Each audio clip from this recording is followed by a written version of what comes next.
वसुदेवसुतं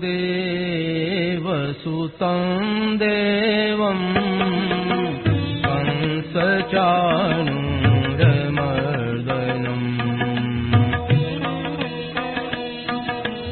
देवकी परमानन्दं कृष्णं वन्दे जगद्गुरुम्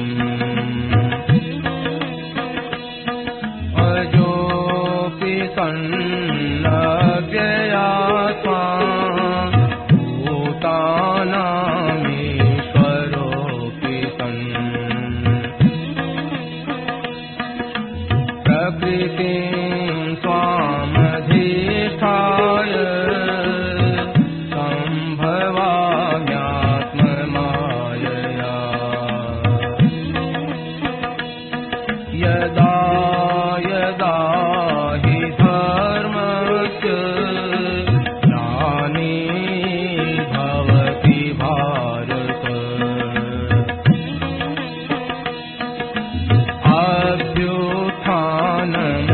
अभ्युत्थानमधर्मस्य तदात्मानं सृजाम्यहम् परित्राणाय साधूनां विनाशाय दुष्कृताम्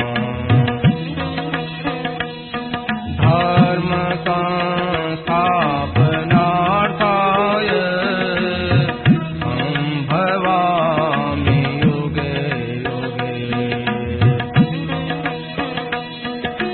जन्म कर्म च मे दिव्य एवं यो वेत्ति तत्त्वतः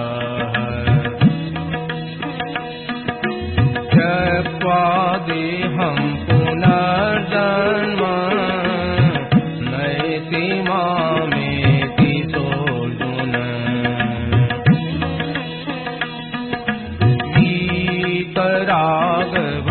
वीतरागभयक्रोधा मन्मया मामुपाश्रिताः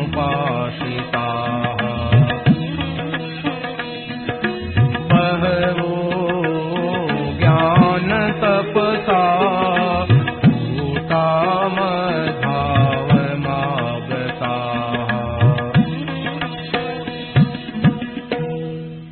यह प्रवचन परम श्रद्धेय स्वामी जी श्री राम सुखदास जी महाराज द्वारा दिनांक 18 अप्रैल 1994 को प्रातः 8:30 बजे सिंथल रामधाम में हुआ।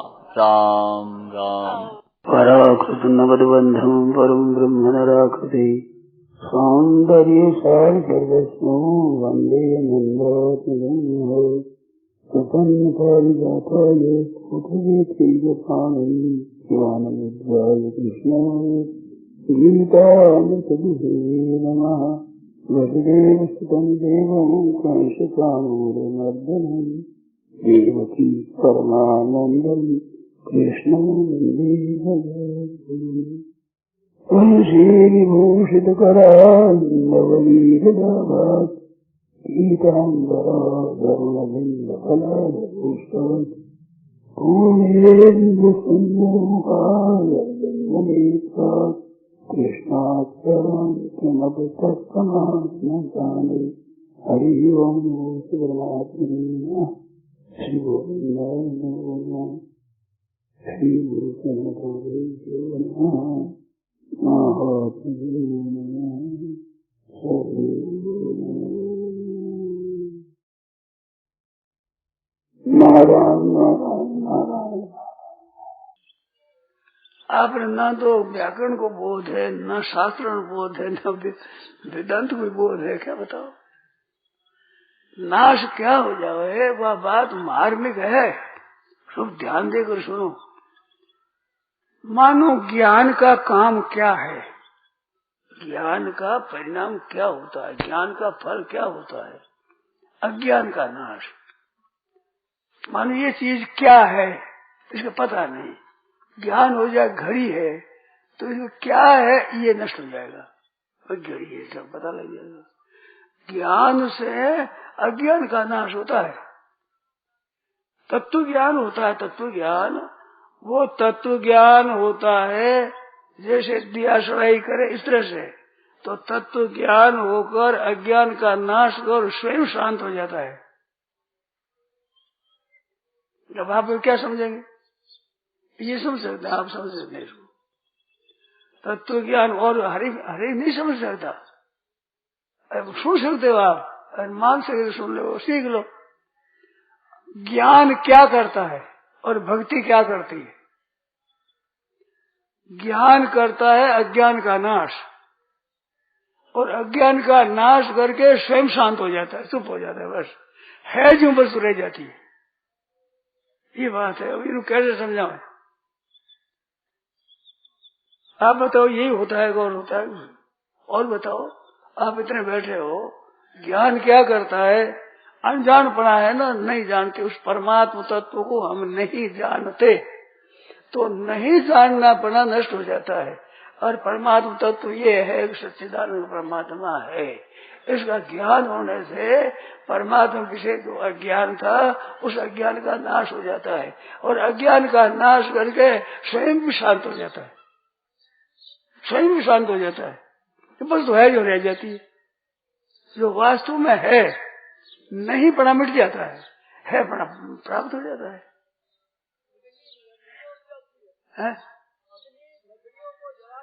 हाँ, स्वयं मिट जाती है, क्योंकि अग्नि है वह स्वतंत्र नहीं है, वह अग्नि लकड़ियों के अधीन है। लकड़ियों सब जल जाएगी तो अग्नि कहाँ रहेगी बेचारी? इस तरह से अज्ञान को जलाकर ज्ञान स्वयं शांत हो जाता है, चीज है जो रह जाती है। और अज्ञान के कारण से जो नहीं है वो है दिख रहा है, और है दिख रहा है इस वास्ते इसमें दुख पा रहे हैं। संग्रह कर लो, भोग लो, मान हो जाए, आदर हो जाए, सत्कार हो जाए, शरीर का आराम हो जाए, ये चीज देख लो, अंत में कुछ मिलेगा नहीं। आराम से क्या मिलेगा, मान से भी क्या मिलेगा, हमारी इज्जत प्रतिष्ठा से मिलेगा क्या? कुछ नहीं मिलने का। कोरा लोभ है, इधर आकर्षण है मन का, मिलेगा कुछ नहीं। तो ये ज्ञान अज्ञान के कारण से, अज्ञान में वास्तविक मूल कारण अज्ञान है। तो अज्ञान है, वो अज्ञान है जिसको केवल अभाव रूप नहीं माना है। शास्त्रकारों ने अज्ञान को अभाव रूप नहीं माना है। ज्ञान के अभाव का नाम अज्ञान नहीं है।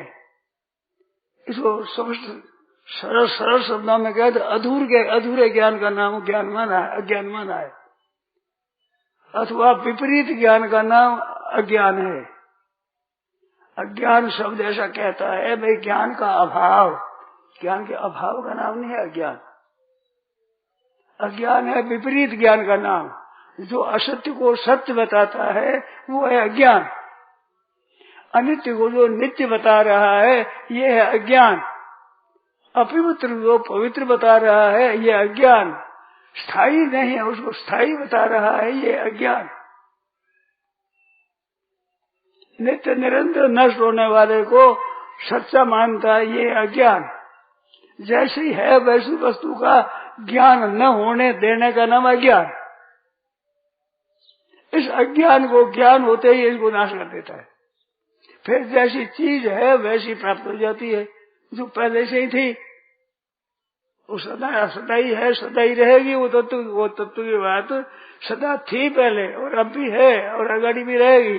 कभी जिसका नाश होगा ही नहीं, संभव नहीं है नाश। ऐसे अविनाशी ज्ञान है, विपरीत ज्ञान है, वो ज्ञान अज्ञान से अज्ञान है, उस अज्ञान का नाश हो जाता है। फिर ज्ञान खुद शांत हो जाता है कि ज्ञान का प्रयोजन हो गया। ज्ञान का प्रयोजन अज्ञान का नाश करना। अज्ञान का नाश करने के बाद उसको कोई प्रयोजन नहीं रहा, इसको शांत रह जाता है। जैसे लकड़ी जलने पर अग्नि का प्रयोजन कुछ नहीं रहता। अग्नि काठ को जलाती है, उसको जला दिया तो अग्नि का काम पूरा हो गया, अग्नि शांत हो जाती है। आप जो पूछते हो इस बात पर पूछते हैं, तो अज्ञान को शांत करके ज्ञान भी शांत हो जाता है। स्वरूप है ज्यों का त्यों प्राप्त हो जाता है। वो नित्य प्राप्त है, वो रहता प्राप्त है। ज्ञान नष्ट हो जाता है ऐसा आपने नहीं कहा। ज्ञान नष्ट हो जाता है ऐसा आपने नहीं कहा। ऐसा नहीं, ज्ञान चुप हो शांत हो जाता है ऐसा करो। बताइए। हाँ, तो नष्ट हो जाएगा करके ज्ञान नष्ट हो जाता है, ज्ञान नष्ट नहीं होता ऐसा आपने कहा नहीं कभी। हाँ तो नहीं, अब इन पर शंका हो तो पूछो, अगर इसमें गलती हो तो आप पूछो और जानकार पूछो।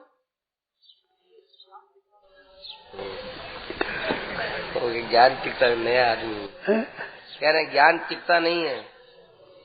ज्ञान टिकता नहीं, ज्ञान नाम आपको अज्ञान का ज्ञान नाम धर दिया आपने, अज्ञान को ज्ञान नाम दे दिया। ज्ञान क्या है ये अभी समझ में नहीं आती बात। जब तक ज्ञान न हो तब तक अज्ञान का पता है ना ज्ञान का पता है, नहीं पता है दोनों को, ना अज्ञान का पता ना ज्ञान का पता।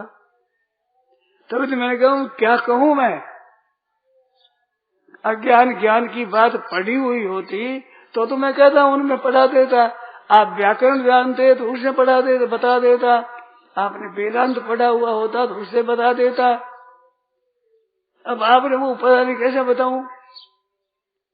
सीधी सादी बात बताता हूँ कि ये क्या चीज है इसका पता नहीं।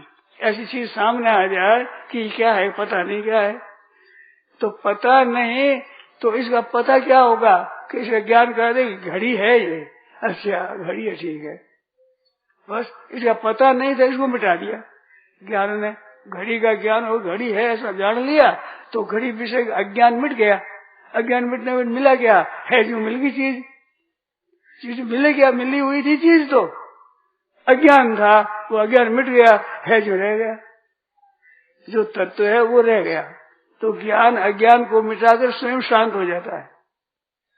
और शांत हो जाते कह दो मरना कह दो, मिट जाना कह दो, उसका नाम चाहे तो धर दो। मामूली वेदांत पढ़ोड़ा भी नहीं समझेगा इस बात को, पर वेदांत का अभ्यास है उनकी समझ में आ जाएगी बात, ठीक है ये पंचदशी में आई है, पढ़ाई में आई है चीज, पंचदशी में है, ये बात है। इसमें शंका हो बोलो, मैंने जो भी कह दिया कि अज्ञान का नाश करके ज्ञान भी शांत हो जाता है, इसमें शंका हो बोलो, खूब बोलो उत्साह से, उसमें विचार करें अपने। वेदांत की प्रक्रिया भी ठीक तरह से याद नहीं करते लोग, पूरा मैं ब्रह्म हूं मान लेते हैं। कम से कम प्रक्रिया तो याद, प्रक्रिया तो याद होनी चाहिए ना। प्रक्रिया भी नहीं, मनन नहीं है प्रक्रिया का।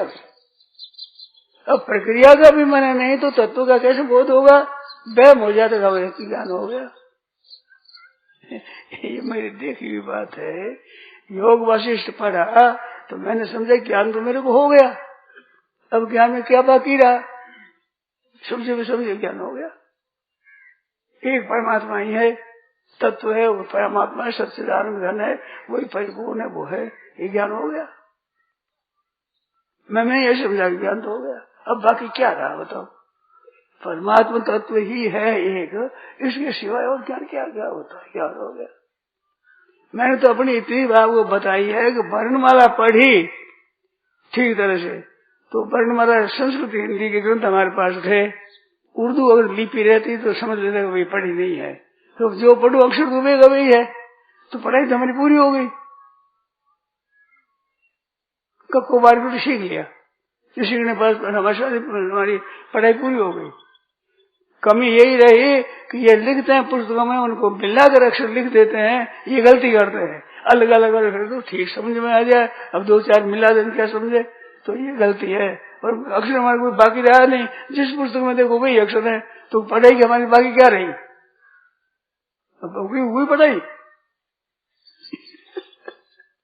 हमारी बीती हुई बात बताते हैं आपको। इस तरह से ज्ञान की प्रक्रिया सीख ली और ज्ञान का ज्ञान हो गया। जैसे मेरी पढ़ाई हो गई ऐसे ज्ञान हो गया। बोलो आप क्या, आप इतने बैठे बताओ बाकी क्या रहा है जी। स्वरूप है तो ज्ञान ही स्वरूप हुआ। ज्ञान परमात्मा ज्ञान स्वरूप है और स्वरूप ज्ञान नष्ट नहीं होता। पर स्वरूप ज्ञान नहीं है, स्वरूप है वो। ज्ञान स्वरूप कह दो उसको, चित स्वरूप कह दो, चैतन्य स्वरूप कह दो, नित्य स्वरूप कह दो, सब कह दो, पर ये विशेषण विशेषता से वहां घट जाए ऐसी बात नहीं है। तो ज्ञान स्वरूप है, अब ठीक है। तो स्वरूप है तो जिसका ज्ञान हुआ वो ज्ञान हुआ वो ठहरा क्या? स्वरूप ज्ञान ठहरा। जब ज्ञान हुआ वो कहाँ ठहरा? ज्ञान ने तो अज्ञान का नाश कर दिया, यहाँ स्वरूप ज्ञान है गया। इस शब्द से कह दो, प्रक्रिया का करना में मतलब किसी तरह से कह दो, वही बात है।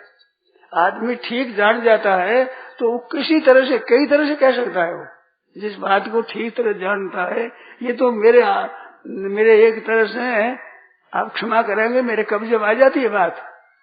जो बात ठीक है समझता हूँ तो वो मेरे समझ में आ जाती है, उस अभिव्यक्त मैं कर सकता हूँ कई तरह से, इतना तो कर सकता हूँ। और ज्ञान करा दूं ये हमारी ताकत नहीं है, ये हमारी सामर्थ्य नहीं। समझा दूं ये भी नहीं, समझाने की चेष्टा कर सकता हूँ। आप कई तरह की शंका करो, उसमें शंका करो, मेरे आवत है मैं कह दूंगा, ये बात है।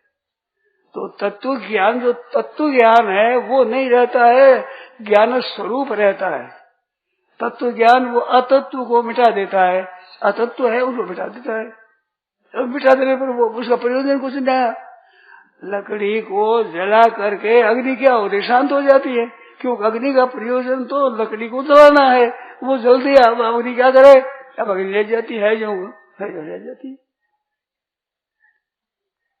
अग्नि को जलाने वाली अग्नि नहीं रहती है, अंगार रूप से रहती है। उसमें जो ज्वाला निकलती है वो नहीं रहती है, ज्वाला रह जाती है सतत। ऐसे ये है शांकर सिद्धांत का ज्ञान। शांकर सिद्धांत है, उसका ज्ञान है ये। इसमें शंका हो पूछो आप। मैंने जो प्रक्रिया पढ़ी है, शांकर सिद्धांत की प्रक्रिया मैंने पढ़ी है, ग्रंथ पढ़े हैं, तो उन ग्रंथों में ये बात आई है। हाँ, तो वृत्ति को कुछ भी को है तो ज्ञान ही, तो ज्ञान नष्ट हो जाता है, वृत्ति नष्ट हो जाती है। क्या करा?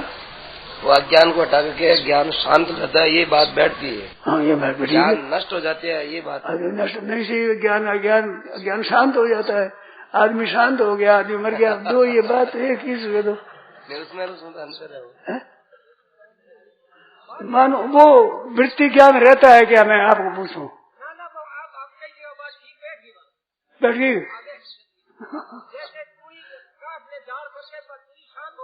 शांत हो गया तो मिट जाएगा, तो मिट जाती क्या तो क्या हो जाए, नाश कर दो क्या हर्ष गया है, जो रह जाती है जो रह जाती है। इसमें बात क्या हुई? शांत कह दो, मिट जाती है कह दो, वो नहीं रहती कह दो,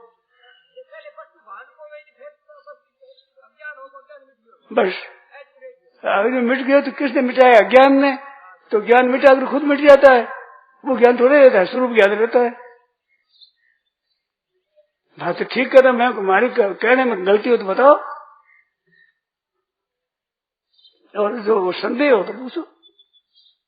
तो इसको वही पूछे जो इस बात प्रक्रिया को जानता हो। अब नहीं जाने वो क्या पूछेगा? तो तत्व ज्ञान ऐसा होता है। तो ये मैंने क्यों कहा था? ये कहा था कि प्रेम एक तत्व है। प्रेम की बात न जानने से ये जानता है इतना ही पूर्ण है। प्रेम एक तत्व विलक्षण है, अलौकिक प्रेम है एक तत्व।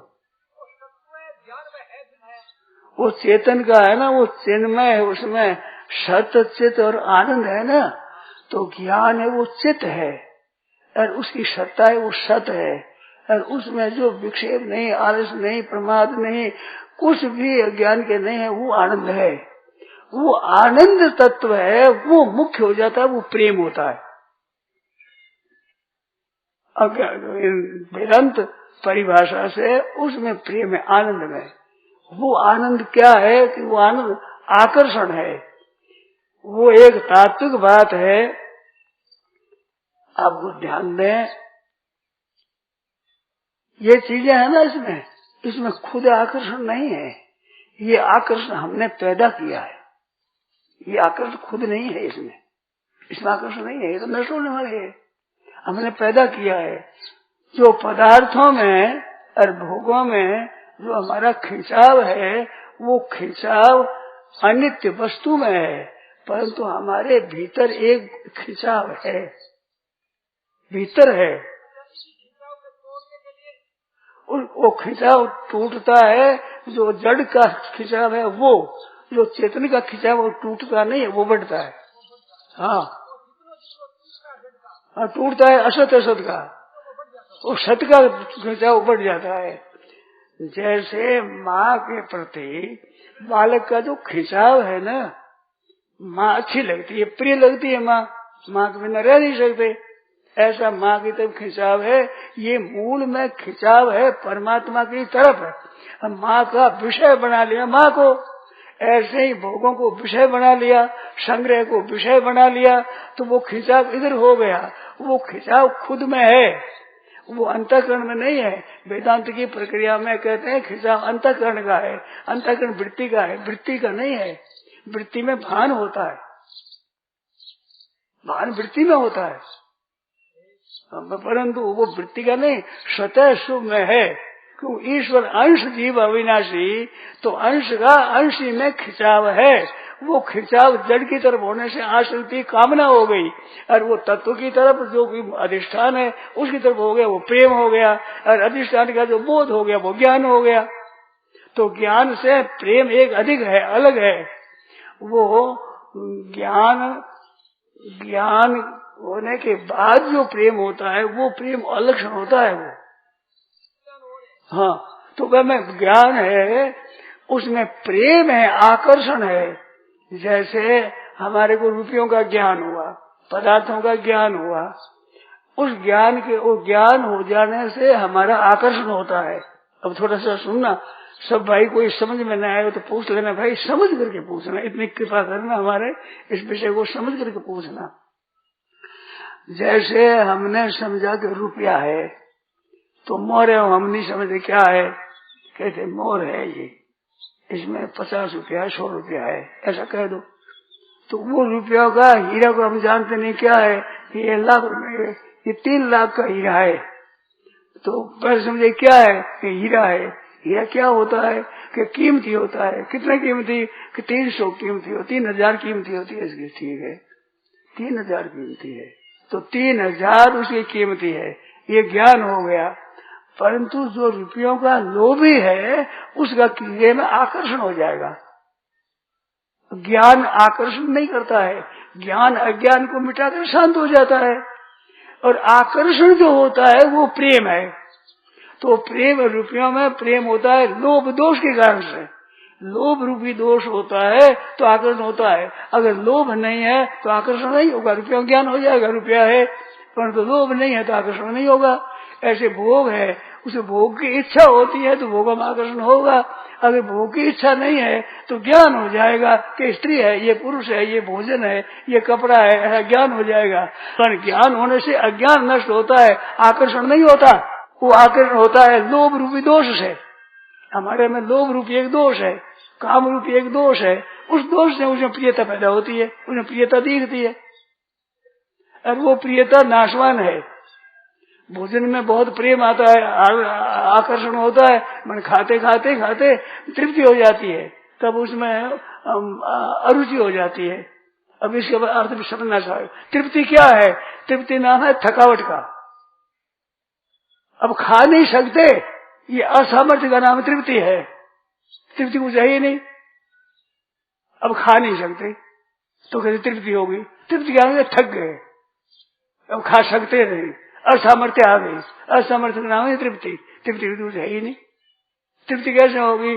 तृप्ति तो ठहरती दूसरे घंटे फिर भूख लग गई, तृप्ति कहाँ होगी? ये तृप्ति है ही नहीं, कहते हैं तृप्ति। पर परमात्मा में जो प्रेम होता है वो ऐसी नहीं होती है कि तृप्ति हो जाए। तृप्ति नहीं होती, उसमें खिंचाव होता है, प्रियता होती है। देखो, जैसे सत्संग करते हैं आप लोग, तो सत्संग में रामायण सुन लो, गीता सुन लो, भागवत सुन लो, पुराण सुन लो, विवेचन सुन लो, व्याख्या सुन लो। अब सुन ली, सुनने के बाद फिर जो सुनने की इच्छा होती है तो वो सुनने में एक रस आता है। तो मैं पूछूं कि क्या नई बात आपको मिली? बात तो वही सुनी, कल सुनी, जो आज है, फिर भी अच्छी लगती है। तो अच्छी लगती है क्या? ये प्रेम है।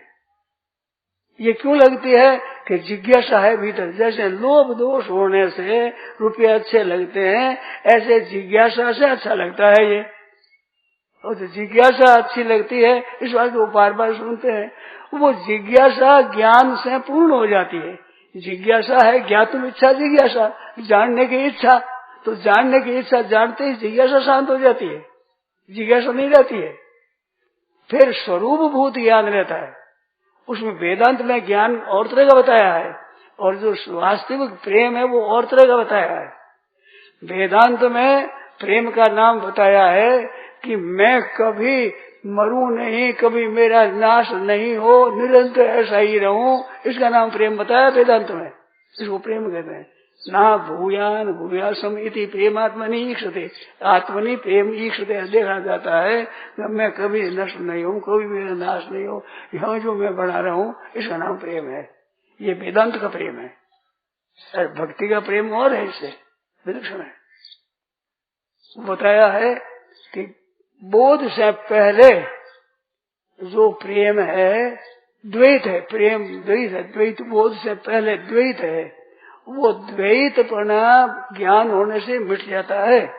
मिट जाने के बाद जो एक विलक्षण द्वैत होता है, वो स्वीकृति करते द्वैत की, उसमें एक प्रेम होता है। जैसे आपको बताऊं, उपनिषदों में आया है कि भगवान के मन जो परमात्मा है वो एकाकी न रमते, अकेले में मन नहीं लगा। न रमते का अर्थ क्या? एकाकी न रमते, इसका अर्थ क्या हुआ? अकेला का जी नहीं लगा। तो क्या एक मोक्ष, एक में बहुत रूप से हो जाऊं? तो बहुत रूप से हो गए, परमात्मा खुद ही अनेक रूप से हो गए। तो अकेला का मन न लगने से ये अनेक रूप से हो गए। अनेक रूप से हुए हैं आनंद के लिए। अब अनेक रूप से हुए तो अनेक रूप से, जैसे श्री जी राधा जी का स्वरूप बताया गया है ब्रह्म वैवर्त पुराण में, कि भगवान स्वयं स्वयं कृष्ण वो एकाकी न रमते, ऐसे एक मन नहीं लगा तो दो हो गए। एक राधा रूप से हो गए, एक कृष्ण रूप से हो गए। अब राधा के एक न रहने से उनसे 8 सखियां पैदा हुई राधा जी से, और भगवान से 2 चीज पैदा हुई। एक 2 भुजी कृष्ण पैदा हुआ और एक चतुर्भुजी विष्णु पैदा हुआ। इस अंग से ये उसे प्रकट हो गया, ये अनेक शिखाएं हो गई। अब जो राधा जी थी, उस राधा जी के गर्भ रहा। विष्णु वैवर्त पुराण की बात बताओ मैं, वैवर्त पुराण, तो उसमें राधा रहा। उसने वो फेंक दिया, वो जल में रहा हजारों वर्ष। उस जल से होकर ये ब्रह्मांड हुआ। ये सब है ना, माता से कमला देवी, पिता देवो जनार्दन, बांधवा विष्णु भक्ता से स्वदेशो भुवन त्रयम। तो ये सब भाई पैदा हो गए उनसे पैदा हुए ब्रह्मांड। अन्न से जैसे आकाश, वायु, जल, तेज और पृथ्वी है, सब ये ब्रह्मांड हुआ। ऐसा ब्रह्मांड पैदा हो गया। अब ब्रह्मांड को उसने छोड़ दिया तो ब्रह्मांड पैदा हो गया। तो भगवान ने कहा कि तुमने त्याग क्यों किया गर्भ का? जब त्याग किया ये होगा तो अब तुम्हारे गर्भ नहीं रहेगा कभी। तो लक्ष्मी जी गर्भ नहीं रहेगा, राधा जी गर्भ नहीं रहेगा कभी। आप बताओ, आप उनकी कोई संतान बताओ, छोरा छोरी है तो? शास्त्र में पुराण में कहीं आया है कि लक्ष्मी जी छोरा छोरी है? ये राधा जी के छोरा छोरी है। 8 सखियां उनके बताओगे छोरा छोरी है। उनसे जो पैदा हुए सब के सब साफ हो गया कि नहीं होगा? ऐसे ही जो ये गर्भ गिराती है उनके रोती रहेगी, जन्म तक संतान नहीं होगा ही नहीं संतान। क्यों? पूर्व में दशा यही हुई है। राधा जी ने, श्री जी ने संतान को छोड़ दिया, अब का संतान नहीं होगा, तेरे श्राप हो गया भगवान का। ऐसे ही गर्भपात करने वाली के अगाड़ी जन्म में संतान नहीं होगा, रोती रहो, होगा नहीं संतान। एक एकदम पक्की बात है। राधा जी ब्रह्म वैवर्त पुराण में साफ वर्णन आया है, साप का वर्णन आया है और उसका मृत्यु आया है। अपने पुस्तक है एक लिखी हुई, महापाप से बचो। महापाप से बचो, इसमें ठीक लिखा हुआ है। अभी मंगा कर बता दूं आपको, तो इसमें ये बात लिखी है सभी। उसे फिर संतान नहीं हुआ। और बात बताऊं आपको व्यवहार की, खूब ध्यान दे सुनो। अच्छा नौकर है, बड़ा ईमानदार बढ़िया नौकर है, और किसी की नौकरी करी। अब नौकरी करी तो उस अच्छे नौकर का तिरस्कार करेगा, अपमान करेगा, दुख देगा, तो उसको अच्छा नौकर नहीं मिलेगा, भले रोता ही रहो। और अच्छा मालिक है और वो नौकर उसका तिरस्कार कर चला जाएगा, तो ऐसा उसको मालिक अच्छा नहीं मिलेगा। जल है, उस जल का दुरुपयोग करेगा, टूटी खलती पी लिया फिर छोड़ दी, चलती रहेगी, उसको कबीर के तृष्णा मरना पड़ेगा, जल नहीं मिलेगा। अन्न बनाया, बढ़िया बढ़िया बर्फी बनाई, बिजामा की बस्ती पिस्तों की बर्फी बनाई, उस बर्फी खाया, कुछ छोड़ दिया, सभ्यता से सब खा ले तो हमारे दरिद्री कहेंगे, इस बात छोड़ दिया, उसको बढ़िया चीज नहीं मिलेगी। अगर इस जमाने में फिर भी मिल जाएगी, दूसरे जमाने नहीं मिलेगी। अन्न का तिरस्कार अन्न नहीं मिलेगा, जल तिरस्कार जल नहीं मिलेगा। ऐसे संत महात्मा का तिरस्कार करो, संत महात्मा नहीं मिलेगा। ज्ञानी का तिरस्कार करो, ज्ञानी नहीं मिलेगा। शरीर का दुरुपयोग करो, फिर मनुष्य शरीर नहीं मिलेगा। फिर चौरस लोक में जाओ, नरकों में जाओ, मनुष्य नहीं मिलेगा। मनुष्य शरीर का आदर करेगा तो उसके योग भ्रष्ट होकर फिर मनुष्य नहीं मिलेगा, पर निरादर करेगा तो मनुष्य नहीं मिलेगा। इस तरह से गर्भ का तिरस्कार करेगा, वो गर्भ नहीं होगा, उसकी प्राप्ति के लिए है। और कोई जन्म लेता है तो परमात्मा की प्राप्ति के लिए आ सकता है, और मनुष्य जन्म है वो परमात्मा की प्राप्ति का अधिकारी है। उसको रोक लगा देना। कितने जीव आने वाले थे, उनके रोक लगाई, महान हत्या करी है बड़ी भारी। जो ऑपरेशन कराया है वह आने वाली सृष्टि का नाश कर दिया। आने वाले कोई उनमें से कोई परमात्मा की प्राप्ति करता, उनके अपराध किया है, उनका गुनाह किया है, तो अगर उनकी संतान नहीं होगा। जिसने नशबंदी कर ली तो उनके संतान नहीं होगा। नशबंदी करने से जो जीव आते परमात्मा की प्राप्ति के लिए, मानव शरीर है ये परमात्मा की प्राप्ति के लिए है, उनकी तुमने संतति निरोध कर दी, आने ही नहीं दिया, तो अगर तुम्हारी संतति नहीं होगी, ये दंड होगा उसको। अच्छे महात्मा को तिरस्कार करो तो महात्मा नहीं मिलेगा उसको। अगर जो ही चीज आपको अच्छी मिली है उसका तिरस्कार को नहीं मिलेगा। मैंने देखा है, बताऊं आपको, देखी बात बताऊं। सत्संग में आते हैं और सत्संग का विषय आदर नहीं करते, उसके विषय की जिस दिन बात चले, मैंने बोला अमुक आदमी है, वो आदमी आज नहीं है। ऐसा मैंने देखा है, सामने अनुभव किया मैंने। जो सत्य की बेपरवाह करता है तो उसके काम की बात चलती है, आज उसकी प्रकृति के अनुसार बढ़िया बात चले, उस दिन वो नहीं रहेगा, रह ही नहीं सकता, क्योंकि उन्होंने सत्संग का तिरस्कार किया है, तो उसकी बात कैसे रहेगी। मैंने पूछा है सत्संग मामू का आदमी है, कहते वो तो नहीं है आज। ऐसे मेरे यही है, बीती हुई बात है। आप लोगों किसी को याद होगा नहीं हो पाए तो पूछा है मैंने, कभी कभी ऐसा पूछ रहे अमुक आदमी है, कहते वो तो नहीं है। कैसा रह सकता है वो, जब तिरस्कार करता है तो उसके काम की बात उस दिन वो नहीं रहेगा, दूसरे दिन रह जाएगा। जिसकी लालसा है असली वो रहेगा। ये सिद्धांत है। आराम से है, टिप्पणी में शुरू दिए। इस वास्ते मैं कहता हूं कि समझे वो नहीं, महान हत्या होगी, महान दुर्दशा होगी, हुए बिना रहेगी नहीं। और यहाँ रोका है, वे मनुष्य से तो लाएंगे, कहाँ लाएंगे, मुसलमान अमेरिका में लाएंगे, वे मुसलमान बनकर हिंदुओं का नाश करेंगे।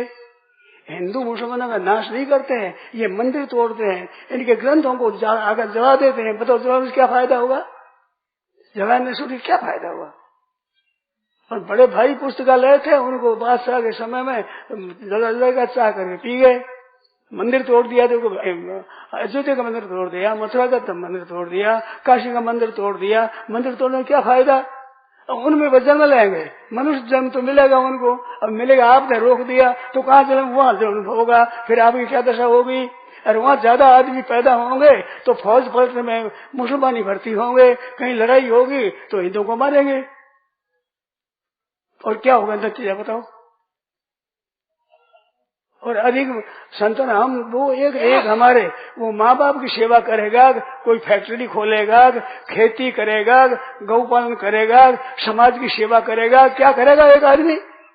अरे बहुत संतान हो गए तो कोई समाज की सेवा करेगा, कोई साधु बन के अध्ययन करके उपदेश देगा, कोई जाकर खेती करेगा, कोई आदमी अपने अनेक कारखाना खोलेगा, कोई व्यापार करेगा, कोई गायों का पालन करेगा।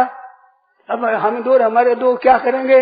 मर गए, माँ बाप को पानी पाने वाला नहीं है, ऐसी दशा भी हो रही है गांव में। वो दाना कह रहा था। अब आप समझो कितना अनर्थ हुआ। हम कहते हैं तो समझते नहीं। अब मेरी बात सुनते नहीं। देखा आपने? आप सुनो। दृष्ट्वा डिम्बंच सा देवी हृदयेन विभूषिता उत्ससर्जत कोपेन ब्रह्मांडम। वो जो डिम्ब आया था गर्भ में, उसको फेंक दिया। दृष्ट्वा कृष्णश्च तत्यागम हाहाकारम चकार है। भगवान ने हाहा गजब कर दिया। तेने शाप देवीम देवेश तत्क्षण च यथोचितम। उसी क्षण में उसको शाप दिया। यथोपत्यम त्वया त्यक्तम कोपशीले सुनिष्ठुरे। हे निष्ठुरे, हे कोपशीले, क्रोध करने वाली, तेने ये क्या किया? भवत्वम अनपत्यापि चाद्य प्रवृत्ति निश्चितम। अब निश्चय हो गया, तेरे संतान नहीं होगा कभी। यह शाप दिया भगवान ने। यायास्त्वदंश रूपा च भविष्य। तुम्हारे नहीं होगा, और तुम्हारे अंश से जितनी पैदा होगी उसे भी नहीं होगा।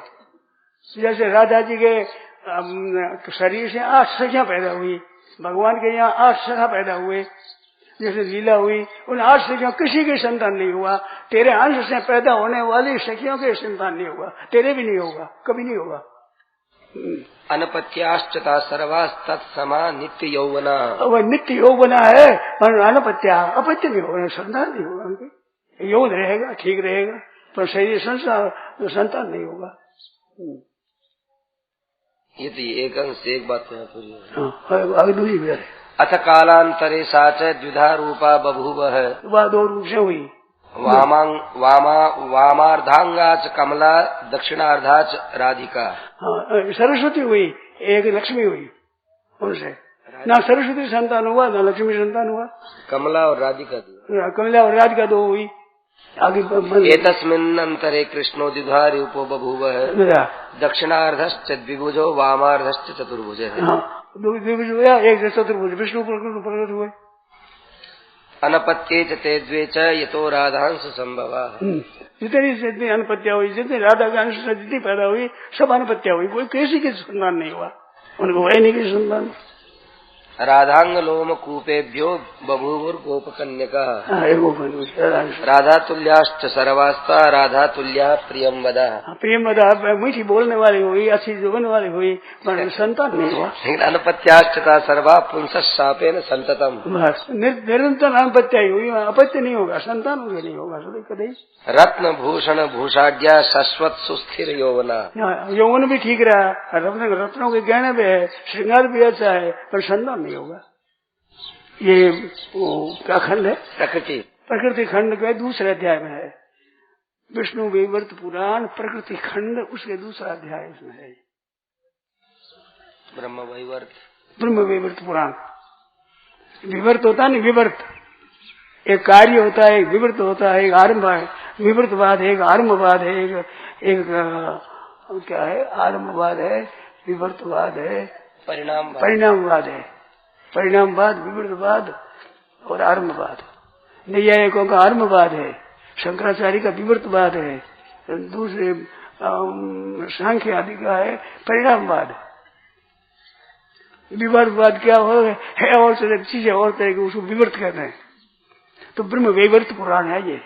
ब्रह्म का जो वैवर्त होता है उसका वो पुराण वैवर्त देवा।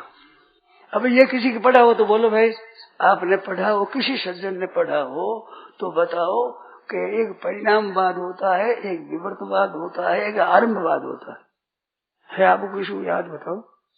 परिणामवाद है जैसे दूध का दही बन गया, दूसरी चीज बन जाए उसको परिणाम कहते हैं, परिणाम हुआ इसका। ये आरंभवाद हो नैयायिकों का है, वैशेषिकों का है कि परमाणु रहे, परमाणु जुड़ करके त्रिश्रेणु बन करके पृथ्वी बन गई, छोटे छोटे सब इकट्ठे हो गए, ये बन गए, ये आरंभवाद है। और शंकराचार्य के विवर्तवाद दिशता है नहीं वैसा, वो है नहीं वैसा। जैसे स्वरूप है, सर्व जो रस्सी उपेत चैतन्य है उसका विवर्त हुआ सांप।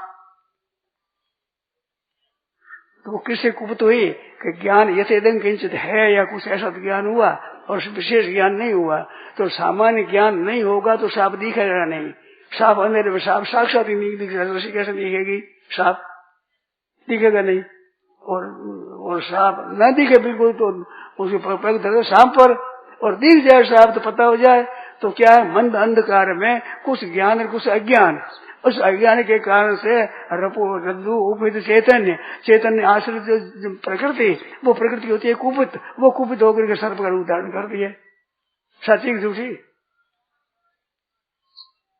वो विवृतवाद है। तो सर्प हुआ है वो सर्प कार्य है, परिणाम है, वो परिणाम नहीं है। विवर्त है, वो विवर्त है। विवर्त कौन होता है? असत्व तो नथा तथा विवर्त इत्युदारित, सतत्व तो नथा प्रथा विकार इत्युदारित। विवर्त की सत्ता दो होगी। मानो विवर्त है, रस्सी है तो व्यवहारिक है, और दिखने वाला स्वयं प्रातिभाषिक है। विवर्त होता है उसकी सत्ता दो होती है। आरंभवादी परिणामवाद में सत्ता एक होती है। जिस सत्ता का दूध है उसी सत्ता का दही है, ऐसे नहीं दही प्रतीत होता है, नहीं है। एक सत्ता का होता है वो परिणाम होता है। आरंभवाद वो चीजें मिलकर होता है, और विवर्तवाद होता है उसकी सत्ता अधिष्ठान सत्ता तो दूसरी है, दिखेगा दूसरी सत्ता। तो परमात्मा की सत्ता तो है सत्य, और दिखेगी असत्य परमात्मा संसार। तो ये विवर्तवाद है, वेदांतवाद विवर्तवाद है, परिणामवाद है, आरंभवाद है। ये अलग अलग बात है, अलग विषय है। तो अब मैं एक बात बताऊं, मैं आक्षेप नहीं करता हूं, निंदा भी नहीं करना चाहता हूं। आप देखें तो आपसे प्रार्थना करता हूं आप देख लें। मया तत्मिदं सर्वम जगद अव्यक्त मूर्तिना, इसके ऊपर जो टीका मधुसूदनी है, विद्वानों की बड़ी आदरणीय टीका है। अरे मैं तो आप उसको पास में रखता था, पढ़ता था, बड़ा आसन था, पर इसके ऊपर उन्होंने लिखा है विवर्तवाद, मधुसूदनाचार्य ने। आप सिद्धगणानंदी टीका देख लेना, वो तो संस्कृति है, वो सिद्धगणानंदी टीका है, उसको देखना। मैं बात बताऊं वो देखना आप। उस सिद्धगणानंदी में इस विवर्तवाद लिखा है कि परमात्मा में पश्चिमी योग में ईश्वर में है ना, मया तद दो श्लोक, मया तत्मिदं सर्वं जगदव्यक्त मूर्तिना मत्सानि सर्वभूतानि न चाहते स्वरजित न च मत्सानि भूतानि पश्चिमी योग में ईश्वरम। मेरा ईश्वर योग देख, जो अघटन घटना पटी इसी माया से संसार उत्पन्न हो गया, ये ईश्वर है मेरा, ये मेरा प्रभाव है, इससे पैदा हुआ यथाकार ऐसे बता करके। और कहता है कि अध्यस्त संसार केवल अधिष्ठान है, वो अध्यस्त रूप से दिखता है। विवर्तवाद को खूब विवेचन किया है सिद्धगणानंदी। आप देखना 9वें अध्याय का 4, 5, 6 ये श्लोक तीनों को देखना आप हिंदी में। और इसकी हिंदी भी हुई है मधुसूदनी की। वो हिंदी टीका 2 तरह की है, एक तो 2 भागों में सपरोड़ी है, हरिहर कृपाल की लिखी हुई, हाँ वो शांत हो गए, शांत हुए, अच्छे विद्वान थे, नामी विद्वान थे, उनकी लिखी हुई है। अरे एक सनातन देव जी की लिखी हुई टीका, वो संक्षेप में है। तो सनातन देव जी टीका लिखी है, वो टीका यहाँ है क्या वो पुस्तक? हाँ यहाँ नहीं, तो आपको दिखा देते, आपको पढ़ लो। उसमें यथाकाश स्थितो नित्यम, ये दृष्टांत दिया। जैसे आकाश में नित्य स्थित रहता है वायु, सर्वत्र गो महान, सब जगह घूमने वाला महान वायु आकाश में स्थित रहता है, तथा सर्वाणी भूतानी, ऐसे संपूर्ण भूत मेरे में स्थित है। ये दृष्टांत दिया है। ये सिद्धांत विवर्तवाद का दृष्टांत है ही नहीं, क्योंकि वायु की जो सत्ता है वो आकाश की सत्ता है, आकाश की सत्ता है वो इसकी एक सत्ता है। विवर्तवाद में एक सत्ता नहीं होती, व्यवहारिक सत्ता रज्जु, उसमें दिखता है प्रातिभाषिक सत्ता। और अगर उस रज्जु चैतन्य को अधिष्ठान मानो तो अधिष्ठान की है पारमार्थिक सत्ता, और संसार दिखता है ये व्यवहारिक सत्ता। एक सत्ता होती नहीं विवर्तवाद में। यथाकाश ये दृष्टांत दिया जिसमें विवर्तवाद में घटेगा ही नहीं दृष्टांत। नामी विद्वान थे, मामूली विद्वान नहीं थे। और आप देख लो उसमें क्या लिखा है, विवर्तवाद लिखा है उस पर। विवर्त आगे आकाश का भाई वो दृष्टांत दिया है, आकाश भाई को एक सत्ता है, विवर्तवाद कैसे होगा? विवर्तवाद जो दिखता है उसकी सत्ता है, उसकी सत्ता 2 होती है। संस्कृत पढ़े हो तो टीका देख लेना, मधुसूदनी मेरे देखी हुई है, पढ़ी हुई है मैंने, आपको बता दूं मैं। चिदघनानंद आपके पास होगा, चिदघनानंद देख लेना। चिदघनानंद ने 4 टीकाओं को लेकर के हिंदी में किया है। तो ये विवर्तवाद घटता ही नहीं, और विवर्तवाद लिखा है उस पर।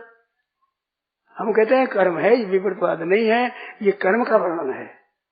राजविद्या राजविद्या है। अब वो राजविद्या राजगुह्यम 8 विशेषण दिए है उसे। 9वें अध्याय के दूसरे श्लोक में 8 विशेषण दिए उसी महिमा में। राजविद्या राजगुह्यम पवित्रम विदोत्तमम प्रत्यक्षावगमम धर्म्यम सुसुखम कर्तुम। अव्ययम वायु तो आकाश का कार्य है, आकाश का कार्य है, पर आकाश की और वायु की दोनों की सत्ता एक है, दोनों की व्यवहारिक सत्ता है। और विवृतवाद का विवेचन किया, दृष्टांत ये दिया, कैसे घटेगा वो? बोलो। हाँ, तो विवृतवाद में विष्णु सत्ता होती है, एक सत्ता नहीं होता। और इसमें विवृतवाद का विवेचन किया है और सत्ता एक है। वायु दृष्टांत दिए जिसमें यथाकाश साफ कहा भगवान है, यथाकाश स्थितो नित्यम वायु सर्वत्र भगवान तथा सर्वाणी भूतानी मस्तानी इति उपधार्य सब प्राणी मेरे में स्थित हैं। तो विवृत का दृष्टांत नहीं है, तो विवृत का कैसे पैसे विवेचन कैसे ठहरेगा? गीता की जो टीका है उन टीकाओं में मैंने देखा है, शंकराचार्य यही बात है। शंकराचार्य वहां क्या करते हैं मेरे को याद नहीं है। शंकरानंद तो बिल्कुल एक देशी है, बिल्कुल ही एक देशी सफाई। उसमें तो भारत का अर्थ क्या, भावनाओं परमात्मा जो आभास होता है उसमें रथ है, उसका नाम भारत। जो जिज्ञासु उसका नाम भारत है। उसमें ठीक है, बिल्कुल ज्ञान परक है, वह केवल अद्वैत परक है। ठीक है, शंकरानंद सफा इतना शंकर भाष्य नहीं है, इतना पूरा पक्षपात है, पूरा पूरा पूरा पूरा एकदम शंकरानंद में देखी हुई मैंने। जब कोई देख है तो उनको बताऊं मैं, मेरा ग्रंथ भी देखो, वे भी ग्रंथ देखो और मिलान करो। गीता की टीका उसमें मिलान करो, था पढ़े किसका क्या क्या आशा है। ऐसे नहीं टीका सबने लिख दी।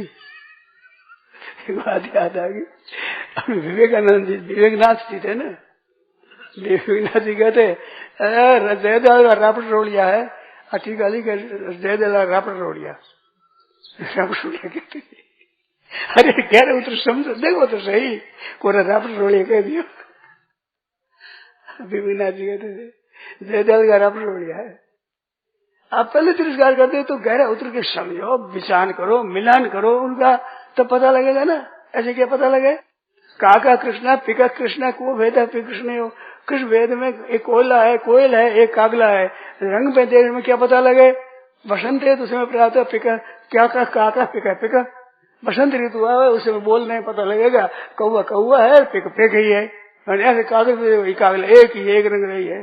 दो दूध है सगोई, भले चावल और पानी हो, भले साज हो, दूध ही छा पड़े परीक्षा करो, जब छा पड़ेगा टेंशन तो देखो आप। पर वो एक पक्ष बन जाता देख नहीं सकते।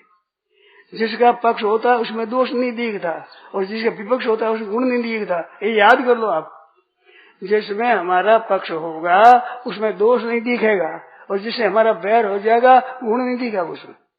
ये सिद्धांत है, सब याद कर लो, दिखेगा ही नहीं, क्योंकि हमारे एक पक्ष है वो, तो पक्ष वाला पक्ष ही होता है। पक्ष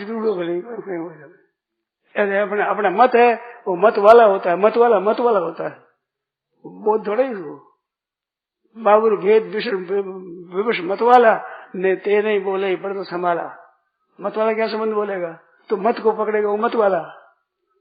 महाराज वाणी में आया हरिया रत्ता तत्व का, मत का रत्ता ना है, मत का रत्ता से रहता तत्व पाया ना है। हरिया तत्व विचारे का मत से थी काम, तत्व बसे हमारा पूरी मत का जम्बूर धाम, ये लिखा। जो मत है उसका जम्बूर धाम लिखा। और तत्ववादी मतवादी समझे नहीं तत्ववादी की बात, अरे उगे शुरू के अंधेरी रात। मतवादी क्या समझेगा? मतवादी ने एक पकड़ ली बात, वो पकड़ ली बस। या तामस ज्ञान अनिंद भले मूर्ख गांठ गही तो गही, बस पकड़ ली। तत्व देखना चाहिए ना, उसको भी देखे क्या क्या है कैसे है, समझे उन तत्वों को ठीक तरह से, तब तत्व मिलेगा।